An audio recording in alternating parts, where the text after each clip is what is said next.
The wind coming off the Silver Creek Ridge didn't just bite, it tore.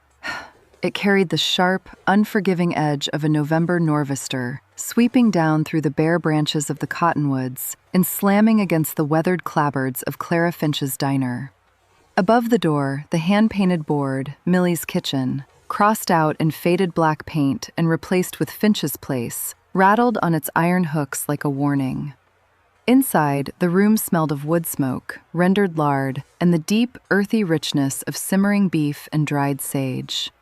It was a good smell, a warm smell, but it couldn't completely push back the damp chill that seeped up through the floorboards. Ethan Sterling sat at the corner table, his broad shoulders squared against the wall. His heavy canvas coat, stiff with trail dust and dried mud along the hem, remained buttoned to the throat. He didn't take off his hat. In Silver Creek, a man who kept his hat on indoors was either looking for trouble or didn't intend to stay long enough to be polite. But Ethan wasn't looking for trouble. He was looking for shelter from a sky that had turned the color of bruised slate, and a hot meal that didn't taste like salted leather and dried beans cooked over a lonely campfire.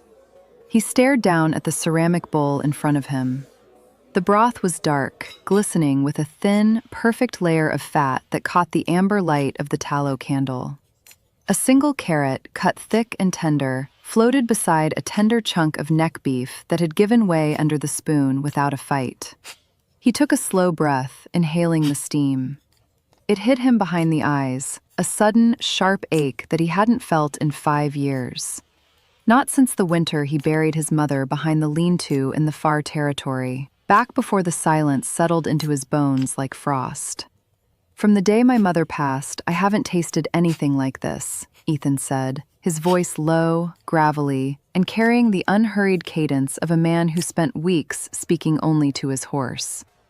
Clara Finch paused by the swinging kitchen door, a damp rag clutched in her flour-dusted hands. She was mid-20s, her chestnut hair braided tightly and pinned back, though a few stray strands clung damply to her temples from the heat of the cast-iron stove.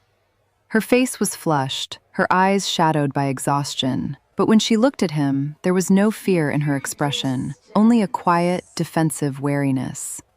People didn't usually compliment the food at Finch's Place. They mostly just shoveled it down to stay alive against the cold.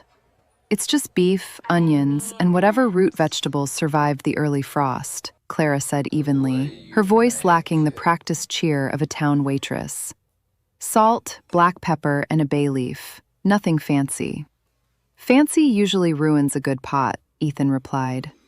He lifted the ceramic spoon, took a slow sip, and let the warmth settle into his chest. It tasted of patience. It tasted of home, or the ghost of it. He set the spoon down with a soft clink against the ceramic. He looked around the small, half-empty room. 2 local freighters sat hunched over coffee at a center table, ignoring him, while Old Man Miller slept in the corner booth with his chin tucked into his wool scarf. The diner was quiet, too quiet for midday. It was the quiet of a place holding its breath. "You're the trapper living up on the Pine Ridge," Clara said, her eyes dropping briefly to the notch carved into the handle of the iron ladle she had left resting near the counter. It was a subtle acknowledgement, the kind of local radar that tracked every solitary man who came down from the timberline for salt and flour. "Ethan Sterling." "I am," he said. "You don't usually come into town till the first heavy snow seals the lower pass." The sky decided to hurry me along. Ethan gestured slightly toward the bowl. "How long you been running this kitchen?" "Since my father died in the spring," Clara said, her chin lifting a fraction of an inch, a defensive posture she likely wore like armor. "Why, is the salt off?" "The salt's right." Ethan picked up his spoon again. "You need help in here?" Clara blinked, caught off guard. A faint line creased her brow between her hazel eyes. "Help? I do my own prep, my own baking, and my own scrubbing. I don't hire." "You got 30 pounds of potatoes sitting in sacks by the wood box waiting to be eyed, and your oven damper's sticking," Ethan noted quietly, his steel-gray eyes sweeping the room with the precise, effortless observation of a man who tracked game by broken twigs. A stove like that doesn't draw right when the wind shifts from the east. It'll smoke you out by supper time. Before Clara could answer, before she could tell him to mind his own business or order him to finish his meal and clear out, the front door swung open with a sharp bang that rattled the window panes. A blast of freezing air swept into the diner, carrying the smell of wet horse and cheap pipe tobacco. Vance Montgomery stepped across the threshold. He didn't look like a frontier local. He wore a tailored wool overcoat with a velvet collar, calfskin boots polished to a mirror shine despite the mud outside, and a wide-brimmed beaver hat tilted back just enough to reveal a smooth, self-satisfied face. Behind him stood two men built like draft horses, hired muscle from the lower valley, wearing sheepskin vests and low-slung holsters. The room instantly flattened into a tense, heavy silence. Old Man Miller didn't even stir, but the two freighters at the center table suddenly found their coffee cups intensely interesting. Clara's hands tightened on her rag until her knuckles went white. The color drained from her cheeks, leaving her fair skin stark against the dark wood of the kitchen frame. Montgomery walked straight toward the counter, ignoring the empty tables. His gaze slid past Ethan without a flicker of recognition, fixing entirely on Clara, like a hawk spotting a field mouse. "Afternoon, Miss Finch," Montgomery said, his voice smooth, oily, and carrying the practiced cadence of a man who spent his life writing contracts people couldn't read. "I see you're still keeping the fires burning, though I must say, the draft in here is rather dismal. Exactly the kind of structural inefficiency one expects from an aging property." "If you're here to eat, Montgomery, sit down and order," Clara said, her voice dropping an octave, steady despite the slight tremor in her fingers. "If you're here to talk about the ledger, come back when the bank opens on Monday. My rent isn't due till the 1st of the month." Montgomery smiled, but it didn't reach his eyes. It was a thin, predatory stretching of the lips. "Ah, but that's the poetry of small print agreements, my dear. A missed tax assessment filed through the county clerk on Thursday changes the calendar quite dramatically. As of this morning, the lien on this building has matured." He tossed a folded piece of heavy parchment onto the counter. It landed with a dry, authoritative slap right beside Clara's notched wooden rolling pin. $50 in back-assessed county improvement fees, Montgomery purred, resting his manicured palms on the wood. "Payable immediately. Or, of course, we can discuss terms. I've always said this kitchen would make a fine storage depot for my freight supplies. You could stay on as a housekeeper, Clara. Save yourself the trouble of running a failing enterprise." Clara stared at the parchment, her breath hitched. A tiny, sharp intake of air that only someone sitting as close as Ethan could catch. She didn't touch the paper. She knew what it was. It was the same paper they had used to squeeze out the miller down the road, and the old blacksmith before him. A web of fabricated municipal debts designed to steal land piece by piece. The two men behind Montgomery shifted their weight, their heavy boots creaking on the floorboards, hands hovering near their gun butts with casual menace. They were waiting for her to break. They were waiting for her to cry, to beg, to give them the excuse to laugh her out of her own dining room. Clara opened her mouth, her jaw tightening as she gathered the words to push back. But before she could speak, a heavy scrape of wood against floor broke the silence. Ethan Sterling pushed his chair back. The movement wasn't violent, but it was massive. At 6'2", Ethan rose slowly from the corner table like a timberline pine straightening after a gale. He didn't draw a weapon. He didn't raise his voice. He simply adjusted the collar of his canvas coat and walked toward the counter, stepping directly into the space between Montgomery and Clara. He towered over the land speculator by half a head, his shoulders broad enough to block out the light from the front window.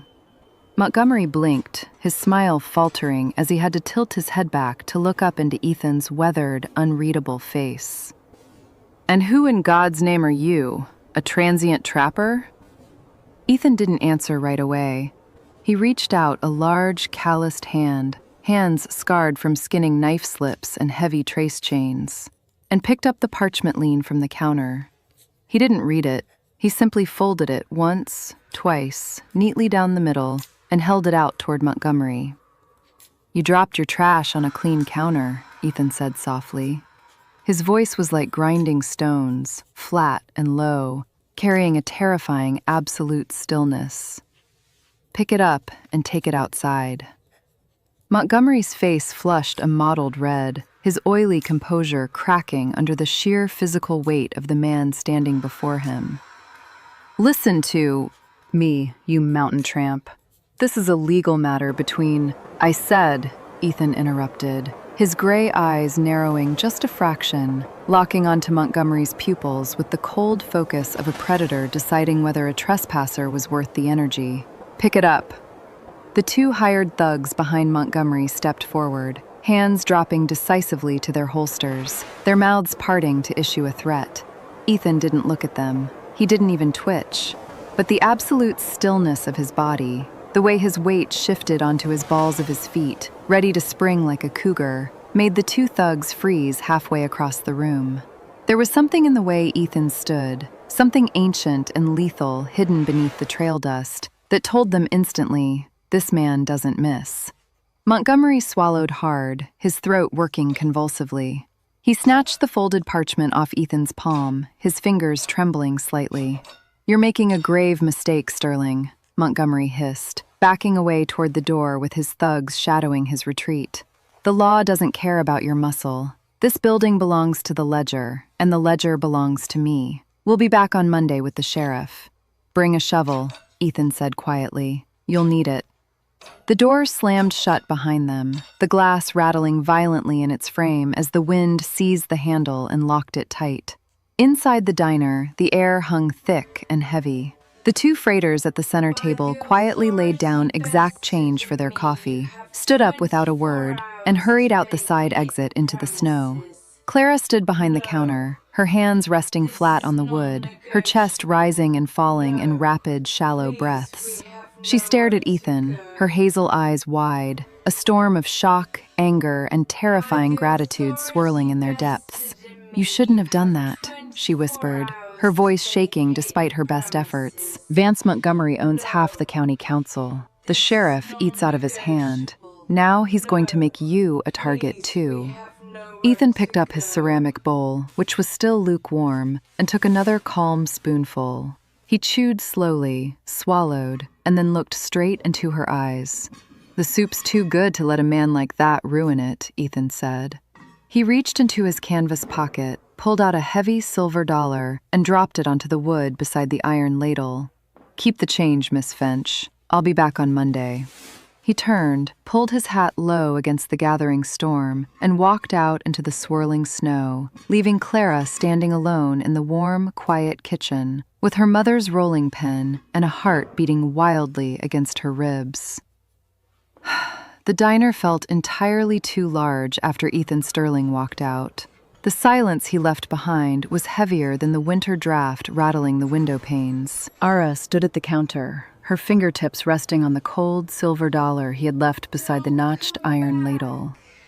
Slowly, her hand slid down from the counter to rest flat against her stomach, hidden beneath the thick folds of her faded blue apron. She was nearly 4 months along. The secret was a quiet, terrifying drumbeat in her chest, a truth she had buried since the spring. Her husband, a logger who had promised her a house with glass windows and a proper stove, had been crushed under a runaway timber sled 3 weeks before her father's heart finally gave out. Clara had been left with nothing but a failing diner, a mountain of forged debt, and a child growing in the dark, completely dependent on a mother who was running out of time. If Vance Montgomery knew she was pregnant, the cruelty would not stop at foreclosure. In a brutal frontier town like Silver Creek, an unmarried or widowed woman with child was considered a liability, a target for moral judgment, or worse, a desperate creature easily forced into indentured labor. Montgomery would use the child as leverage to bind her to his freight company forever.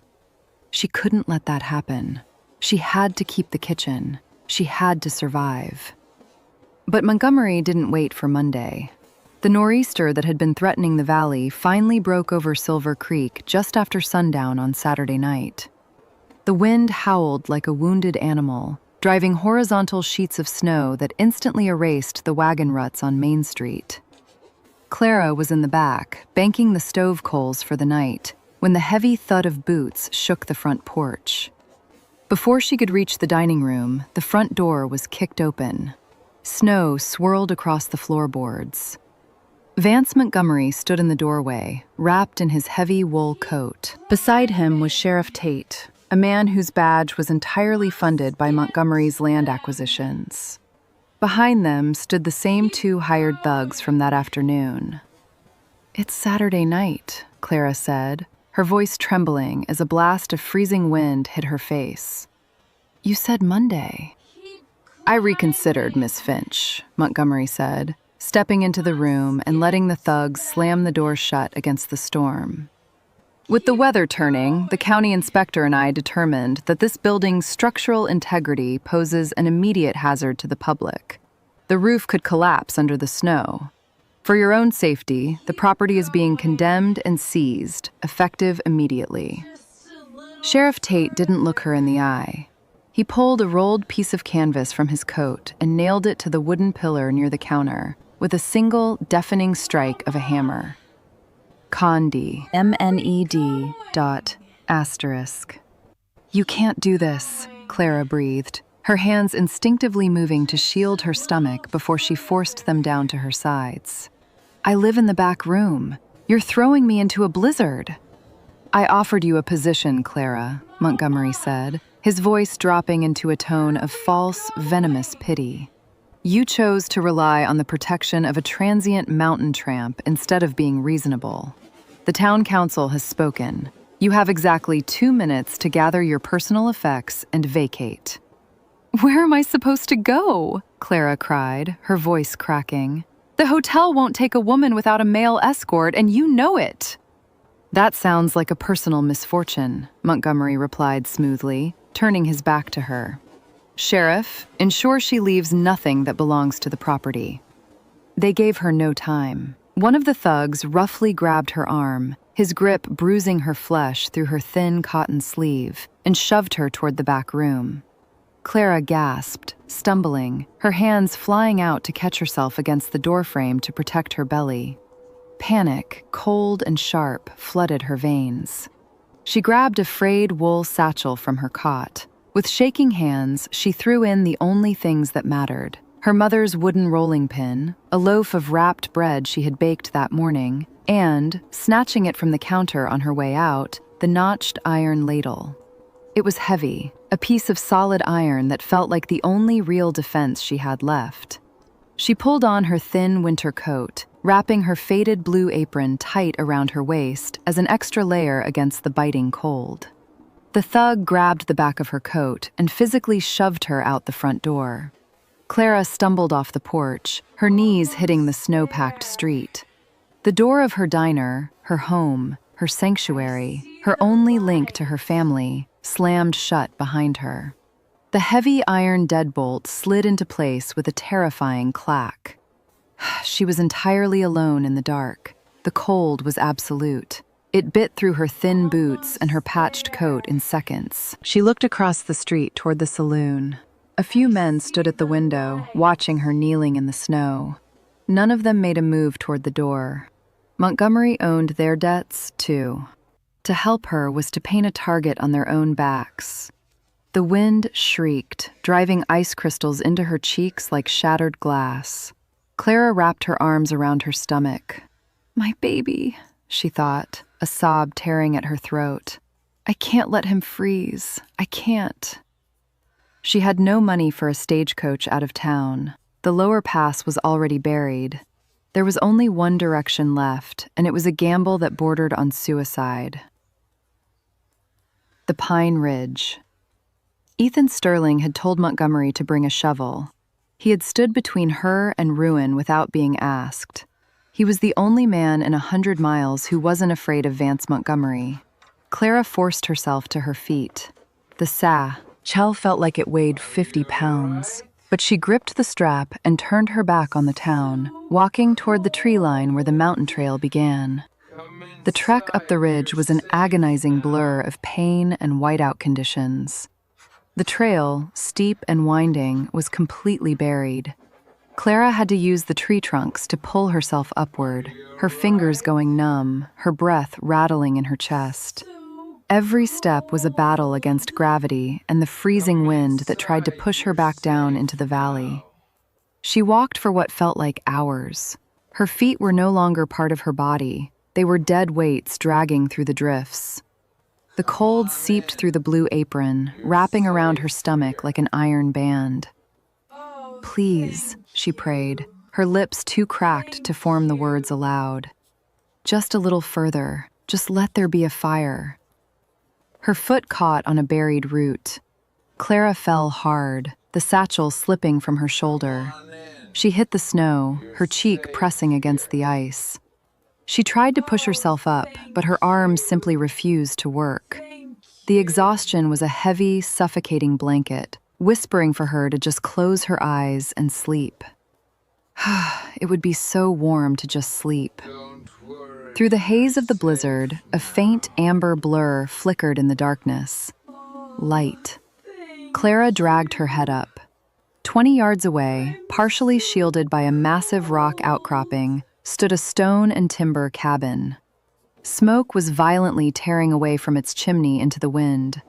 A warm, golden light spilled from the edges of a heavy wooden door. She couldn't stand. She crawled.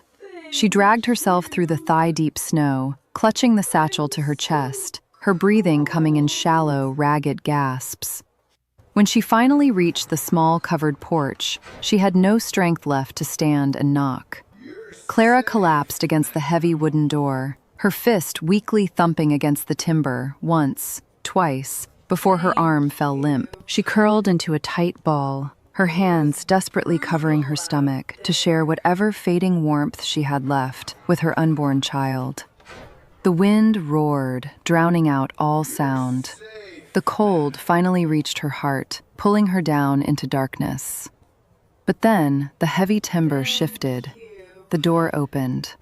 Warm air, smelling of pine smoke and simmering beef, washed over her freezing face like a benediction. Clara barely managed to pry her eyes open. Framed against the firelight, massive and still, stood Ethan Sterling. He looked down at the snow-covered woman curled on his threshold, his steel-gray eyes widening in a rare fraction of shock. He saw her shivering violently, her lips blue, her arms wrapped protectively over the slight swell of her stomach beneath the ruined coat. Ethan didn't ask what she was doing there. He didn't ask who had done this. He didn't say a single word. He dropped the rifle he had been holding. He knelt into the snow, his large, calloused hands sliding gently under her shoulders and knees. He lifted her effortlessly from the ice, pulling her against his broad chest, shielding her from the biting wind with his own body. "You're safe," he murmured, his voice a low, rough rumble against her ear as he carried her over the threshold. He kicked the heavy door shut against the storm, and the brutal world outside instantly vanished. The interior of Ethan Sterling's cabin was a fortress of heat and silence. The walls were thick, raw timber, chinked with mud and dried moss that swallowed the howling of the blizzard outside. In the center of the far wall, a massive stone hearth blazed with thick pine logs, casting a flickering amber glow across the rough-hewn floorboards. Ethan carried Clara to the heavy wooden bed tucked into the warmest corner of the room. He laid her down gently, immediately pulling a thick wolf pelt blanket and a heavy wool quilt over her shivering frame. Her lips were still a terrifying shade of blue, her breathing shallow and ragged. He didn't waste time on words she couldn't hear. He moved with the absolute economical efficiency of a man who had fought death in the high country and won. He stoked the fire, throwing on 2 more logs until the flames roared, then grabbed a cast-iron kettle and swung it over the heat. When he returned to the bed, Clara was unconsciously curling into a tighter ball under the furs. Her hands were still clamped protectively over her stomach, a desperate, instinctual guard even in her delirium. Ethan's eyes, usually sharp and unreadable, softened as they fell on her hands. He had seen that protective curl before. He knew what it meant. A heavy, complicated silence settled in his chest. A pregnant woman, thrown out into a mountain blizzard in the dead of night. The sheer, calculated cruelty of it made his jaw tighten until the muscles ticked. Vance Montgomery hadn't just evicted a cook. He had tried to bury a mother and her unborn child under the snow so he wouldn't have to look at them. Ethan turned away and went to her discarded satchel, which had spilled open on the floor. The wrapped loaf of bread had tumbled out, along with the notched iron ladle and her mother's wooden rolling pin. He picked up the ladle, his thumb running over the familiar notch on the handle. She had brought it with her. Of all the things she could have tried to save from her dying diner, she had brought the iron. It was the tool of a survivor. He set her things carefully on the rough wooden table. When the water in the kettle began to hiss, he poured it into a tin cup, mixing in a pinch of dried willow bark and mountain mint he kept for fever and cold shock. He walked back to the bed and knelt beside it. "Clara," he said, his voice a low, steady rumble designed not to startle. "Clara, you need to wake up and drink this. The cold is deep in your chest." Clara gasped, her eyes flying open. For a terrible second, panic seized her features. She thrashed against the heavy furs, her breath hitching as she expected the freezing wind, the thugs, the dark street. But there was no wind. There was only the crackle of burning pine and the overwhelming, life-giving heat of a stone hearth. She blinked, her vision focusing on the man kneeling beside her. Ethan's broad shoulders blocked out the shadows of the room. The firelight caught the silver at his temples and the deep, weathered lines of his face. He wasn't looking at her with pity or judgment. He was just watching her, steady as a mountain ridge. "Drink," he instructed softly, pressing the warm tin cup against her shaking hands. Clara gripped the cup, the heat seeping immediately into her frozen palms. She took a trembling sip. The bitter, earthy taste of the willow bark grounded her. She took a deeper breath, the warmth finally traveling down her throat and into her stomach. "My diner," she whispered, her voice raw and breaking. "Montgomery condemned it. He threw me out. He locked the doors." "I know," Ethan said. He didn't ask for the details. The fact that she was here, half dead on his porch, told him everything he needed to know about what Vance Montgomery had done. Tears, hot and sudden, spilled over Clara's eyelashes. She had held them back in front of the town, in front of the sheriff, and in front of the freezing wind. But here, in the absolute safety of this quiet cabin, the dam broke. She wasn't sobbing loudly. It was a silent, agonizing weeping, her shoulders shaking under the heavy quilt. Ethan didn't offer empty platitudes. He didn't tell her it would be fine, because out here, fine was a luxury nobody could afford. Instead, he reached out and carefully tucked the edge of the wolf pelt tighter around her shoulders, his rough knuckles briefly grazing the cold fabric of her faded blue apron. "You survived the climb," he said, his voice anchoring her. "The storm can't touch you in here. Montgomery isn't in this room." Clara looked up at him, her chest heaving. She looked down at her hands, still resting over her belly. The fear of being a burden, of being cast out again when he realized the truth, gnawed at her. Mountain men lived solitary, hard lives. They didn't take in strays, and they certainly didn't take in pregnant widows running from wealthy land barons.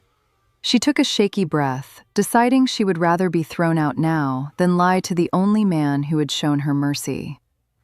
"I'm pregnant, Ethan," she whispered, the words trembling in the quiet air. 4 months. "My husband died in the logging camp before the spring thaw. If Montgomery finds out, he'll use the child to bind me to his freight company to pay off the forged ledger debts.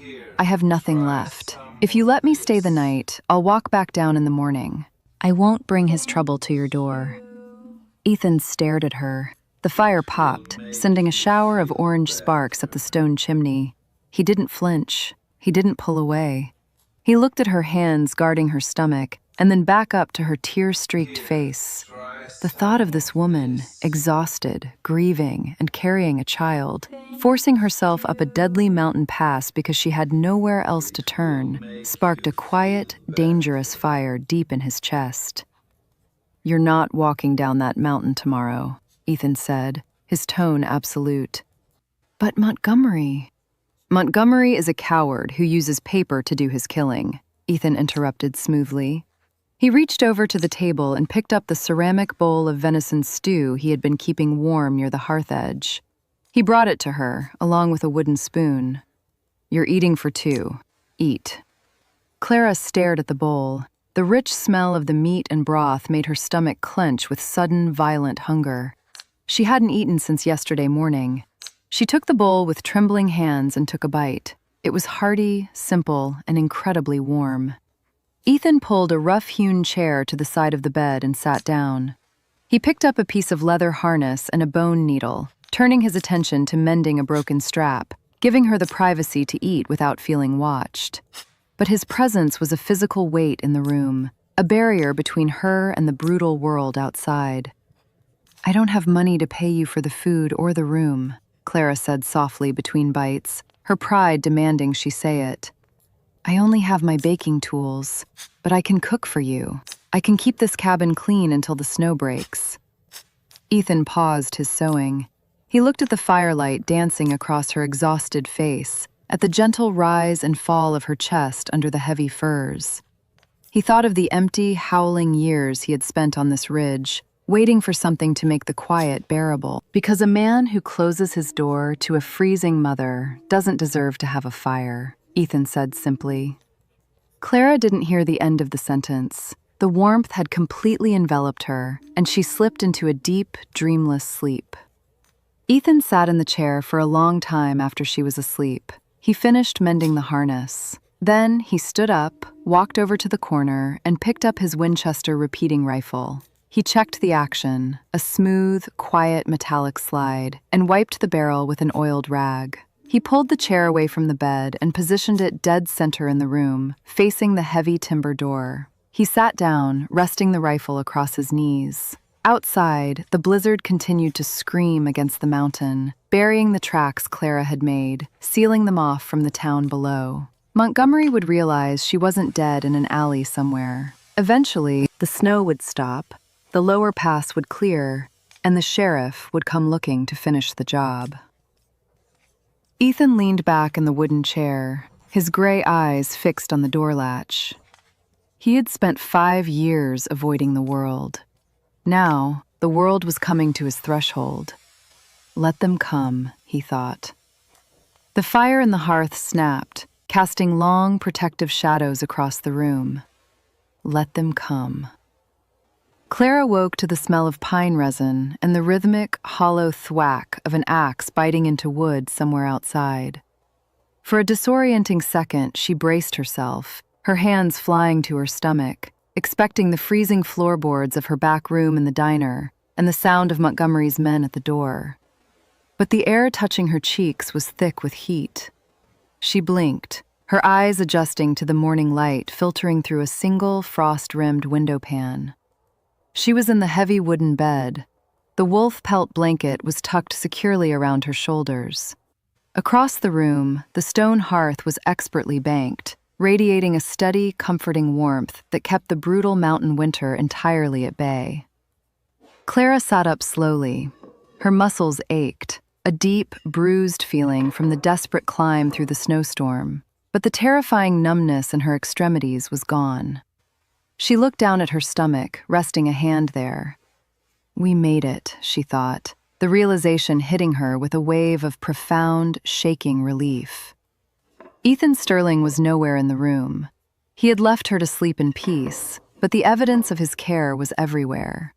A fresh bucket of snowmelt water sat near the wash basin, and her leather boots had been placed near the hearth to dry. Clara pushed back the heavy furs. She shed her ruined, muddy winter coat, smoothing down her wrinkled cotton dress and tying her faded blue apron securely around her waist.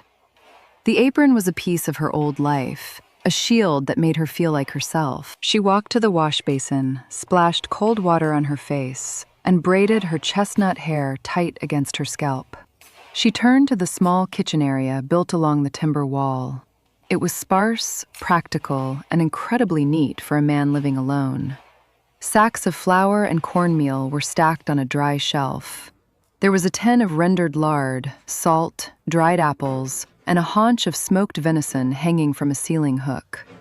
Clara took a breath, letting the familiar geometry of a kitchen steady her frayed nerves. Ethan had told her she wasn't a burden, that this cabin hadn't had a proper cook in 5 years. She knew how to earn her keep.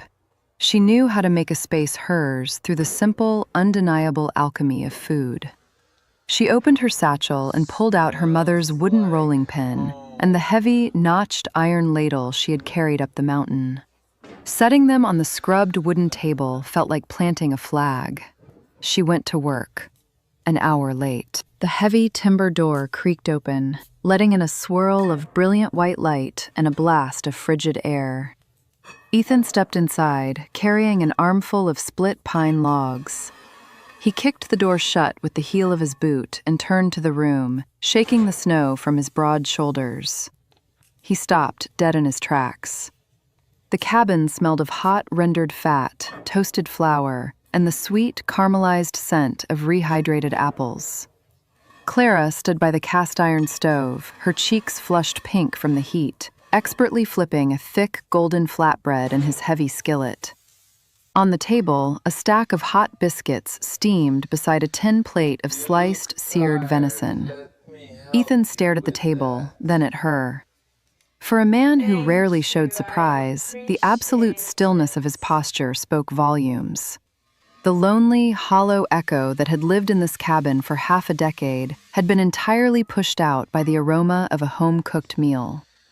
"You should be resting," Ethan said, his low voice breaking the silence as he set the firewood in the iron cradle by the hearth. "Resting won't pay for my lodging," Clara said, without looking up from the skillet, her tone carrying the stubborn pride of a woman used to fighting for every inch of ground.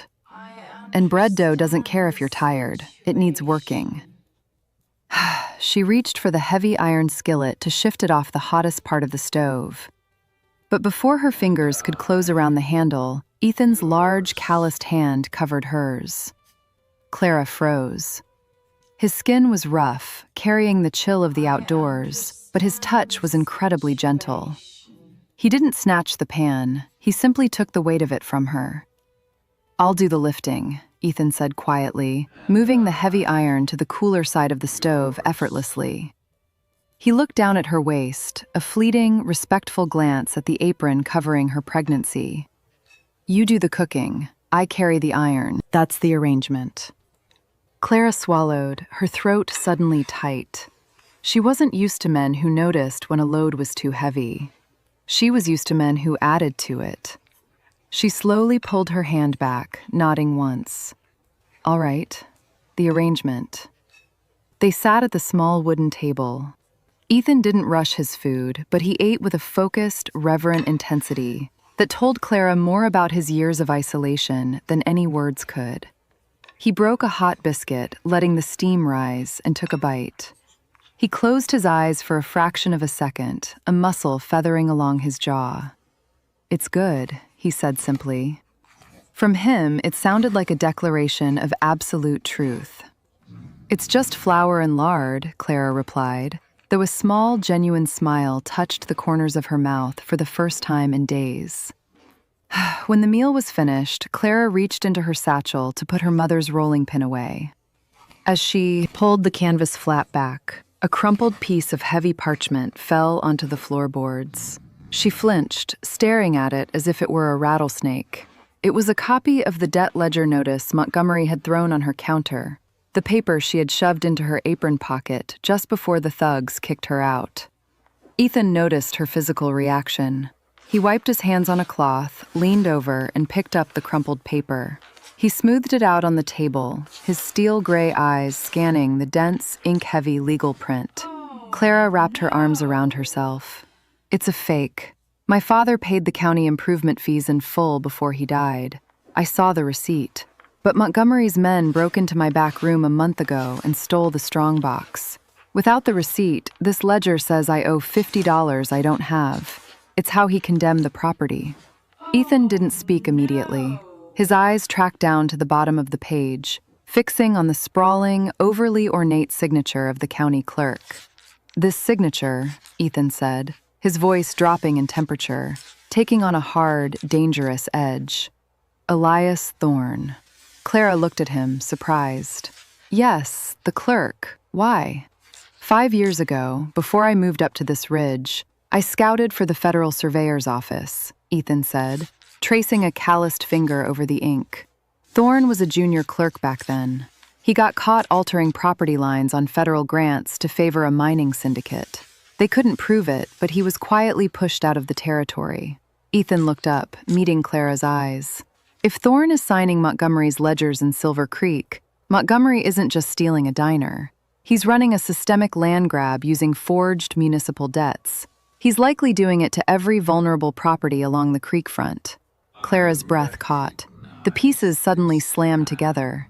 The old blacksmith, the miller down the road, they all lost their properties this year to sudden tax assessments. Montgomery bought the land for pennies at the sheriff's auction. And you were next, Ethan said. He folded the paper carefully, slipping it into his own shirt pocket. This piece of paper isn't just an eviction notice, Clara. It's evidence of a conspiracy. If a circuit judge sees this signature attached to a seized property without a legitimate receipt, it unravels Montgomery's entire operation. Clara stared at the space where the paper had been. She wasn't just a victim of bad luck anymore. She was holding the one thread that could hang Vance Montgomery. But holding the thread made her dangerous. And Montgomery didn't leave dangerous things alive. Suddenly, the cabin grew painfully bright. Ethan stood up and walked to the window. Clara followed his gaze. The howling wind that had battered the timber walls all night had completely died down. The sky outside was a piercing, cloudless blue. The sun glared blindingly off the massive snowdrifts that choked the Pine Ridge. The storm had broken. "It's beautiful," Clara whispered, stepping up beside him, instinctively resting her hand on her stomach. "It's clear," Ethan corrected, his voice devoid of any romantic illusion. He stared down the mountain toward the invisible town buried in the valley below.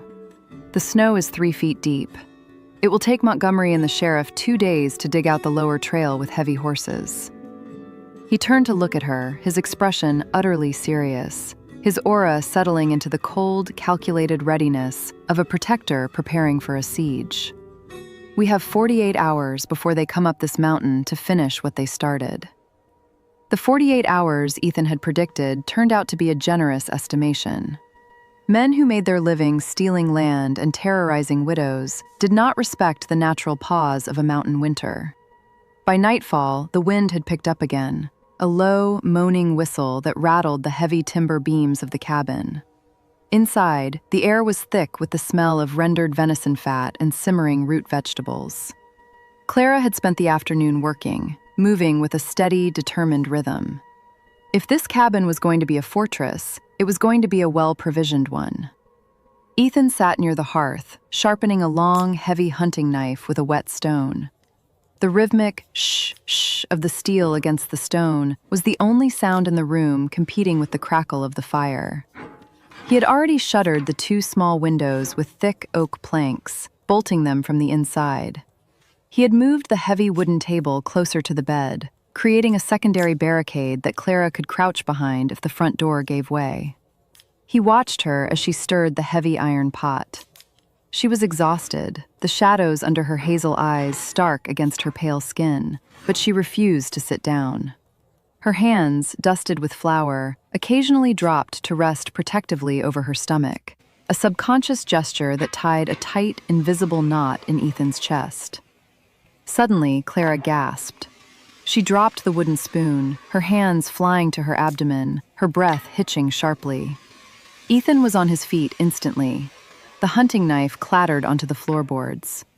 He crossed the room in 2 massive strides, his hands hovering inches from her shoulders, wanting to steady her but refusing to cross the boundary of her physical space without permission. "Clara," he said, his voice stripped of its usual guarded distance, raw with immediate concern. "Are you hurt?" Clara stood completely still for a moment, her eyes wide. Then, a slow, disbelieving breath shuddered out of her lungs. The tension in her shoulders broke, and a faint, watery smile touched her lips. "No," she whispered, looking up at his fierce, steel-gray eyes. "No, I'm not hurt. The baby, he just kicked. For the first time." Ethan froze. The sheer, overwhelming fragility of it, a new life moving in the dark, surrounded by the brutal, freezing edge of a frontier winter, hit him harder than a physical blow. He looked down at her hands, wrapped tightly around her belly beneath the faded blue apron. For 5 years, Ethan had believed that he was only good for surviving. He had believed that bringing anyone into his world meant bringing them into the cold. But looking at Clara now, seeing the fierce, maternal defiance in her eyes, he realized that survival wasn't just about outlasting the storm. It was about keeping the fire lit for someone else. "Sit down," Ethan said softly, his voice dropping to a gentle, grounding rumble. He pulled a wooden stool closer to the stove. "The soup can wait. Let him rest." Clara nodded, her knees suddenly weak with the adrenaline of the moment. She sank onto the stool, taking a slow, deep breath of the pine-scented air. Ethan turned back to retrieve his knife, but before he could reach it, the deep, ancient instincts that had kept him alive in the high country flared to life. It wasn't a sound. It was the sudden, unnatural absence of one. The wind outside was still howling, but the faint, rhythmic scratching of the pine branches against the eastern wall had stopped. Something was blocking the wind. Someone was standing right outside the cabin. Ethan's demeanor changed in a fraction of a heartbeat. The gentle protector vanished, replaced entirely by the lethal, silent predator of the Pine Ridge. He held up a single finger to his lips, his eyes locking onto Clara's. Silence. Clara's blood ran cold, but she didn't panic. She didn't scream.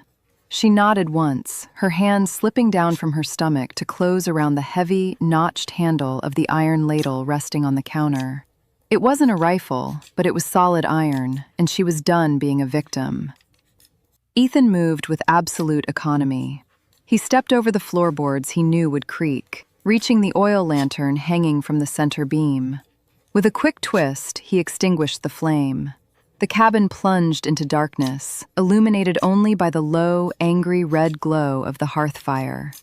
He picked up his Winchester rifle from the table, levering around into the chamber with a sharp, terrifying clack. He pointed to the barricade behind the heavy wooden bed. Clara moved immediately, slipping silently behind the thick timber frame, clutching her iron ladle to her chest, her breathing shallow and controlled. A heavy, muffled thud echoed from the front door. Someone was testing the iron latch. Montgomery hadn't waited. He had sent his hired muscle up the ridge on snowshoes under the cover of the storm, intending to finish the job quietly, violently, and without witnesses. "Open it up, Sterling," a muffled, gravelly voice called from the other side of the thick wood. "We know the woman is in there. Hand her out, and Montgomery might let you keep your claim on this ridge. Make us come in, and we burn you both out."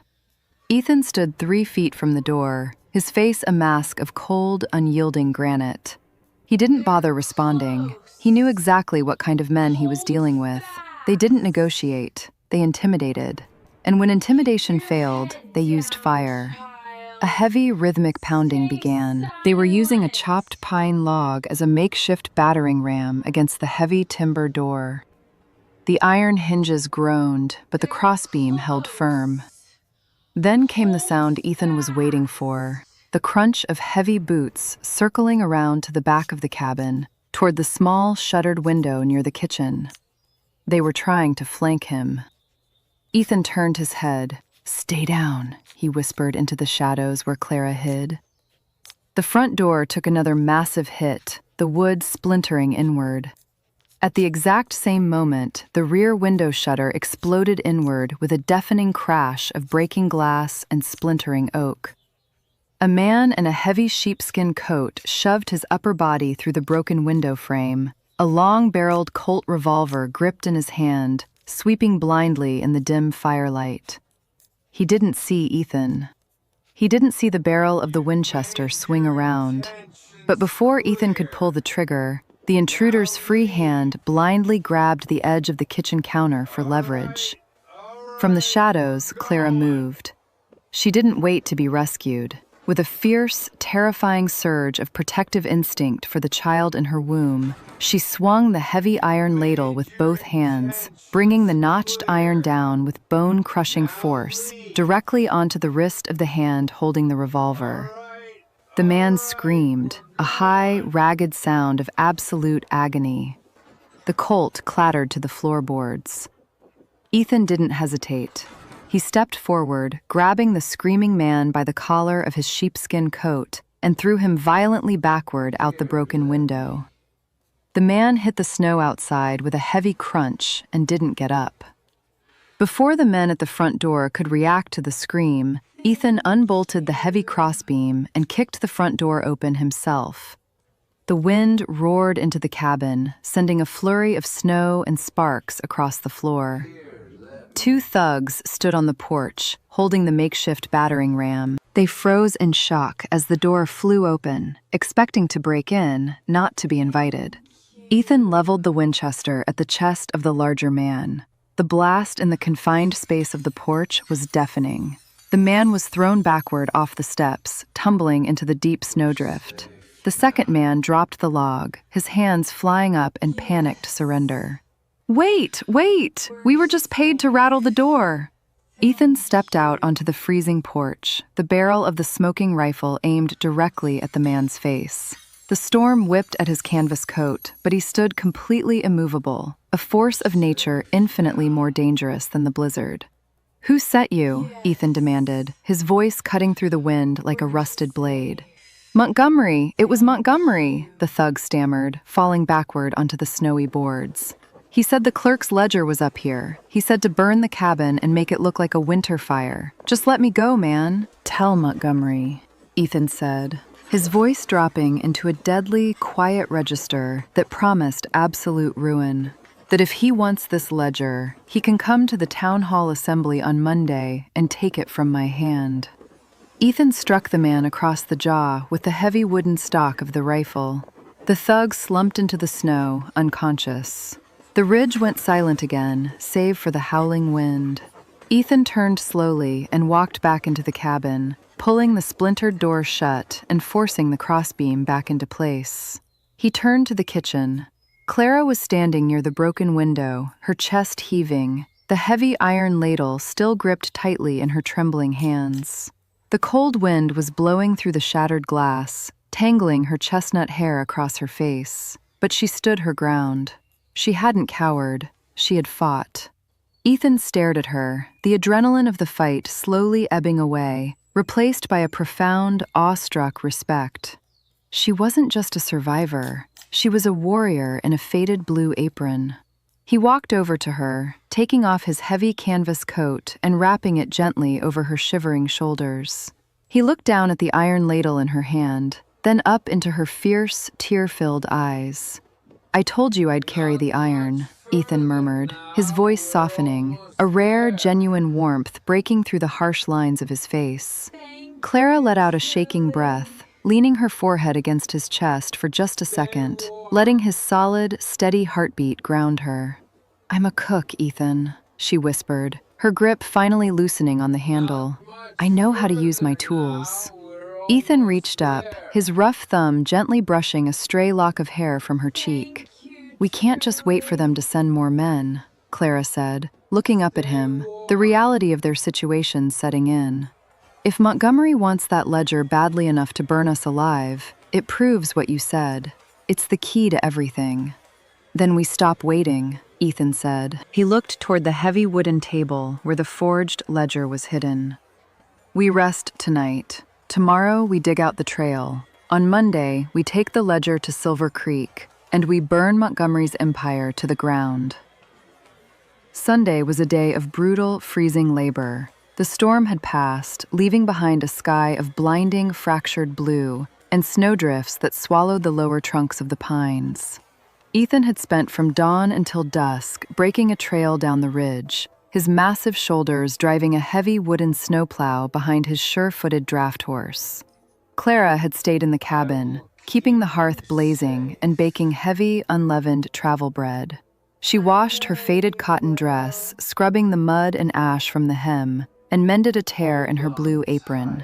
She was going back to Silver Creek, and she refused to arrive looking like a victim who had barely survived. She would return looking like a woman who owned her own kitchen. By Monday morning, the cold was sharp enough to crack stone. Ethan brought the draft horse to the porch. He helped Clara up into the saddle, wrapping her securely in his heavy canvas coat over her own ruined winter layers. She looked small, swallowed in his gear, but when she gripped the reins, her knuckles were white with determination. Slung across her back in the canvas satchel were the wrapped ledger and her heavy iron ladle. Ethan walked ahead of the horse, his Winchester resting casually over his shoulder, his boots breaking the crust of the snow. He didn't speak much during the descent. The silence between them had evolved. It was no longer the hollow quiet of two strangers, but the heavy, unified stillness of a vanguard moving toward a battlefield. They reached Silver Creek just before noon. The town was a mess of shoveled walkways and muddy slush. Wagons were parked haphazardly along Main Street outside the town hall. Smoke poured from the 10 chimney of the large municipal building. Inside, the weekly assembly and public auction were underway. Ethan halted the horse near the hitching post. He looked up at Clara, his steel-gray eyes searching her pale, resolute face. The wind whipped a stray chestnut curl across her cheek. "You don't have to walk in there first," Ethan said, his voice a low, steady rumble. "I can clear the room." "No," Clara said, taking a deep, shuddering breath of the freezing air. Her hand rested for a fleeting second on the swell of her stomach beneath the heavy canvas coat. "He shamed me in front of this town. He threw me out to freeze while they watched. If you walk in first, they'll say I'm just hiding behind a man's gun. I have to be the one who drops the paper on his desk." Ethan's jaw tightened, a profound respect flashing in his eyes. He reached up, resting his rough, calloused hand over hers on the saddle horn. "Then I stand right behind you," he promised. "No one touches you. Not today, not ever." Clara nodded, drawing strength from the absolute certainty in his touch. She climbed down from the horse, adjusting her faded blue apron and gripping the canvas satchel tight. Inside the town hall, the air was thick with body heat, damp wool, and cheap tobacco. Nearly 50 people were crowded onto the wooden benches.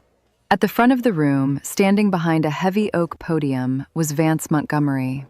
Sheriff Tate stood by the wall, arms crossed, looking bored and completely complicit.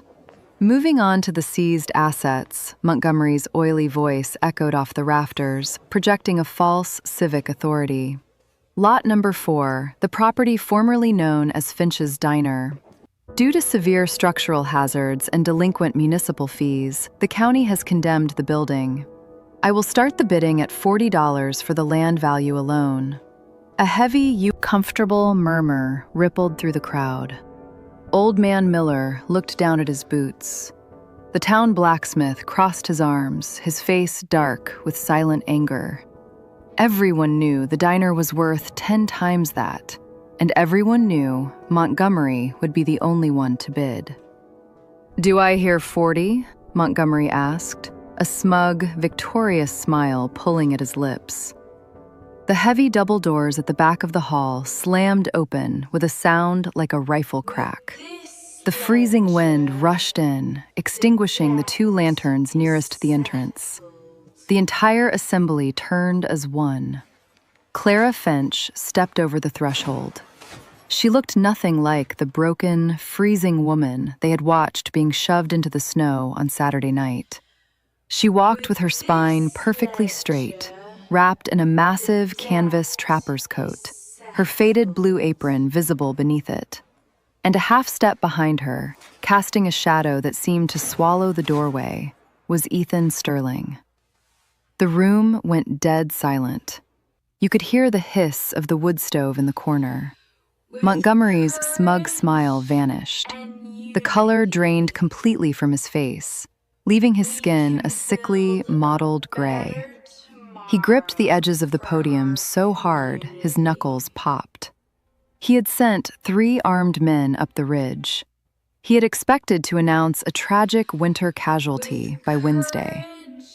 "Bidding is closed, Montgomery," Clara said, her voice ringing clear and steady across the silent hall. She walked down the center aisle. The crowd parted for her, men instinctively stepping back to give a wide berth to the towering, heavily armed mountain man shadowing her every step. Ethan didn't draw his rifle, but his hands rested near his belt, his eyes sweeping the room, tracking every sudden movement, every shifted boot.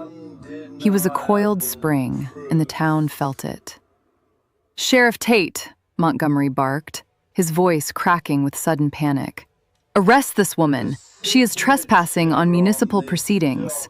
Arrest that man for assault on my employees." Sheriff Tate pushed himself off the wall, his hand resting hesitantly on his gun butt. He took 1 step forward. Ethan stopped walking. He didn't yell. He didn't threaten. He simply turned his head and locked his steel-gray eyes on the sheriff. "Take another step, Tate," Ethan said quietly, the low gravel of his voice carrying perfectly in the silent room. "And you'd better be ready to use that badge as a shield." Tate swallowed hard. He looked at Ethan's size, at the lethal, practiced stillness of a man who hunted predators for a living. And then he looked at the crowd. The townspeople weren't backing the sheriff. The blacksmith had actually stepped forward, his fists clenched. Tate slowly, carefully, moved his hand away from his holster and took a step back. Clara reached the front of the room. She didn't look at the sheriff. She kept her blazing hazel eyes fixed entirely on Vance Montgomery. She reached into her satchel and pulled out the crumpled debt ledger. With a sharp, deliberate motion, she slapped the heavy parchment onto the oak podium, right over Montgomery's auction gavel. $50 in back-assessed county improvement fees, Clara said, her voice shaking with righteous fury, yet refusing to break. "That's what you claimed I owed. That's why you threw me into a blizzard to die." "It is a legal county document," Montgomery sputtered, desperately trying to regain the high ground. "You failed to pay." "My father paid it in full before he died," Clara shot back. She turned to face the crowded room. "And this ledger wasn't signed by a legitimate county clerk. It was signed by Elias Thorne." A murmur of confusion rippled through the crowd, quickly turning into a rising tide of realization. Ethan stepped up beside her. "Elias Thorne was run out of the federal surveyor's office 5 years ago for forging property lines," Ethan announced, his voice cutting through the noise. "He isn't a clerk. He's a convicted forger. Montgomery has been using him to draft fake tax liens to steal your land." The blacksmith pushed his way to the front of the crowd. "Let me see that paper," he bellowed. Clara slid it across the podium. The blacksmith squinted at the signature, his face turning an angry, volatile shade of red. "I lost my forge in October to a tax assessment. The signature on the bottom was Elias Thorne. Montgomery bought my shop for $20. "Mine too," the old miller called out from the back, his voice shaking with rage. The gristmill lien was signed by Thorne. The room erupted. 50 people, who had spent the last 2 years living in quiet, suffocated terror of Vance Montgomery's wealth and ledger books, suddenly realized they outnumbered him. The anger was palpable, a physical wave of outrage crashing toward the podium. Montgomery stumbled backward, knocking his chair over. "This is a lie. It's a conspiracy. Sheriff, protect me." Sheriff Tate looked at the furious crowd, then at the forged paper on the podium. He made a quick, cowardly calculation of his own survival. "Looks to me like a federal matter, Montgomery," Tate muttered, backing toward the side exit. "I ain't getting involved in forgery." "You're ruined, Vance," Clara said, stepping forward. She wasn't just a widowed cook anymore. She was the woman who had survived the mountain, and the fire in her eyes promised that she would never be treated as property again. "The circuit judge comes through next week. We have the paper, and we have the whole town to testify. Your empire is over." Montgomery looked around wildly, searching for an exit, for a hired gun, for anything to save him. But his thugs were either unconscious on the mountain or long gone, and the town he had terrorized had formed a solid wall of angry bodies blocking the door. The blacksmith grabbed Montgomery by the velvet collar of his expensive coat, lifting him nearly off his feet. "We're going to hold you right here in the jailhouse until that judge arrives," the blacksmith growled. "And then we're taking our land back." As the crowd surged forward, dragging a screaming, panicked Montgomery toward the holding cells, the chaos of the room swallowed the podium. Ethan placed a heavy hand gently on Clara's shoulder, pulling her slightly back from the crush of the crowd. He positioned his body between her and the churning mob, a silent, unmovable barrier, ensuring that not a single elbow or shoving shoulder came near her stomach. Clara leaned back into his solid chest, letting out a breath she felt like she had been holding for 3 days. Her legs suddenly felt like water. She gripped the heavy iron ladle through the canvas of her satchel, anchoring herself. She looked up at Ethan. The hard, dangerous lines of his face had softened. He looked down at her, the chaotic noise of the town hall fading into the background. "You did it," Ethan said quietly, his voice a profound, steady comfort. "We did it," Clara corrected, her hand reaching up to grasp the rough fabric of his canvas sleeve. They stood together in the center of the room. The town was reclaiming its future, but Clara had already reclaimed hers. She looked toward the window, where the sun was glaring brightly off the snow-covered street, and for the first time in nearly a year, she wasn't afraid of the cold. The spring thaw came to Silver Creek not with a whisper, but with a sudden, violent rush of melting ice and roaring creeks. The snow that had threatened to bury Clara Finch alive slowly retreated, revealing the dark, fertile earth beneath. By late April, the hand-painted sign above the diner on Main Street had been rehung with heavy iron chains. It no longer rattled in the wind. It was securely anchored, just like the woman who ran the kitchen inside. Vance Montgomery was gone. The circuit judge had arrived in early December, taking one look at the forged ledger and the 50 angry townspeople standing behind Clara, and ordered Montgomery held without bail. He was currently sitting in a federal penitentiary in the Eastern Territory, his freight company dismantled and the stolen properties returned to their rightful owners. Elias Thorne, the disgraced clerk, had fled before the snow even melted, leaving his false ledgers to burn in the town hall stove. Inside Finch's place, the afternoon rush was finally dying down. The air was thick with the scent of roasted pork, wild thyme, and the sweet, yeasty aroma of fresh-baked bread. Clara stood near the cast-iron stove, wiping her hands on her faded blue apron.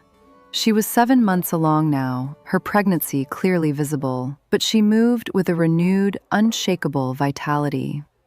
The shadows of exhaustion and fear that used to haunt her hazel eyes were entirely gone. She was no longer a widow desperate for survival. She was the heart of the town, the woman who had stood up to a tyrant and won. The front door swung open. It didn't slam. It opened steadily, held by a large, calloused hand. Ethan Sterling ducked his head slightly to clear the frame. He carried a massive canvas sack of flour over one broad shoulder, as easily as if it were a feather pillow. He wore his heavy canvas coat open, the trail dust long since brushed away, revealing a clean, dark wool shirt beneath. The few remaining patrons in the diner, Old Man Miller and a couple of freighters, nodded respectfully to him. In Silver Creek, Ethan was no longer viewed as just a transient mountain man. He was the man who had stared down a corrupt sheriff and broken Montgomery's muscle. He was a quiet, living legend who walked the town streets with a slow, lethal grace, but whose eyes only ever softened when he looked at the kitchen door. "Put that in the back pantry, Ethan," Clara called out, a warm, genuine smile breaking across her face as he stepped into the kitchen. Ethan didn't say a word. He just offered a faint, almost imperceptible tilt of his head, carrying the heavy sack into the back room. A lot had changed in 5 months. After the town assembly, Ethan hadn't gone back up the ridge. He had stayed in the back room of the diner, fixing the sticking oven damper, repairing the drafty windows, and quietly positioning his bedroll exactly between Clara's door and the front entrance. He slept with his back to the door, his Winchester leaning against the wall, a silent vow that the terror of that November night would never touch her again. When the last customer finally left, Clara turned the closed sign in the window and drew the heavy cotton curtains. The diner settled into a warm, comfortable twilight. She walked into the back room, resting her hand on the swell of her stomach. Her back ached from the long hours on her feet, a dull throb that she usually tried to ignore. But before she could even reach for a chair, Ethan was there. He didn't ask if she was tired. He simply pulled the heavy cushioned rocking chair out from the corner, a chair he had carved and assembled himself during the long winter evenings, and gestured to it. "Sit," he said, his low, gravelly voice leaving no room for argument. Clara sighed, a happy, exhausted sound, and sank into the chair. Ethan knelt in front of her, his massive, scarred hands that could skin a buck or break a man's jaw without hesitation, gently unlaced her flour-dusted boots and slipped them off her swollen feet. "I can do that myself, you know," she murmured, though she made no move to stop him. "I know you can," Ethan replied smoothly. "Doesn't mean you have to." He stood up, walking over to the stove to pour a cup of hot, steeped mint tea, brought it to her, his fingers brushing against hers as she took the tin cup. The calluses on his skin were familiar now, an anchor that grounded her every single day. "The snow is completely gone from the upper ridge," Clara noted softly, blowing steam from her cup. She watched his face carefully. "The trapping trails are clear. The federal bounty office is opening back up in the valley." Ethan leaned against the heavy timber doorframe of the pantry, crossing his arms over his chest. He looked at her, his steel-gray eyes unblinking and entirely focused. "They are," he agreed quietly. Clara swallowed, her heart giving a nervous little flutter. They hadn't spoken about the future. They had lived in the present, surviving the winter, rebuilding the diner, and existing in a quiet, deeply domestic rhythm. But spring meant the frontier was open again. It meant a solitary man could return to his isolation. "Are you planning to pack your gear?" she asked, her voice dropping a fraction. She hated the slight tremble in her words, the lingering fear of abandonment that still shadowed her heart. Ethan didn't answer immediately. Instead, he pushed off the doorframe and walked over to the wooden counter. He reached into his coat pocket and pulled out 2 heavy, hand-forged iron nails. He picked up a hammer and drove them into the sturdy wooden beam directly above the stove, right in the heart of the kitchen.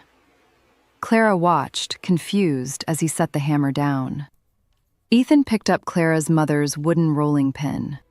He hung it securely on the first iron nail. Then he reached over and picked up the heavy, notched iron ladle, the tool she had used to defend her life in his cabin, the object that had traveled through the storm with them. He hung it on the second nail, right beside the wood. He turned back to her, the firelight catching the silver at his temples, and the profound, immovable certainty in his eyes. "I spent 5 years freezing on that ridge," Ethan said, his voice dropping into a low, raw rumble that seemed to vibrate in the floorboards. "I thought keeping the world out was the only way to stay alive. But a man doesn't build a fire just to sit by it alone. Not when he's finally found the one thing worth keeping warm." He walked over to the rocking chair and knelt beside her again, his large hands coming to rest gently on the armrests, boxing her in with absolute, protective warmth. "I'm not going back up the mountain, Clara," he said, holding her tear-filled hazel eyes with fierce devotion. "I'm not going anywhere. My home is right here, with you, and with him."